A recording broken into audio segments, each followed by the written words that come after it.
কেউ যদি অনেক হাসেন তাহলে সে ভেতর থেকে খুবই একা। কেউ যদি অতিরিক্ত ঘুমায় তাহলে সে অসুখী। কেউ যদি খুব কম কথা বলে কিন্তু যেটুকু বলে খুব দ্রুত বলে, তবে সে কিছু গোপন করছে।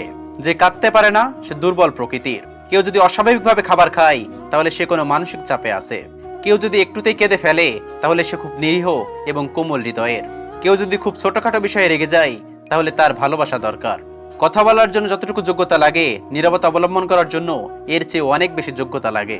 কাঁটা থেকে বাঁচার জন্য যেমন পায়ে জুতা পরা উচিত, সারা পৃথিবীতে কার্পেট বিছানোর দরকার হয় না। তাই তুমিও যদি শান্ত থাকতে চাও তাহলে নিজেকে বদলানো উচিত, অপরকে নয়। সৎ এবং মহৎ ব্যক্তিদের সমালোচনা করা খুবই সহজ, কিন্তু তাদের মতো হওয়াটা অনেক কঠিন। প্রেম করলে ঝগড়া হবেই, কিন্তু ঝগড়ার পর যদি আবার দুজনের মিল হয় তাহলে সেটাই ভালোবাসা।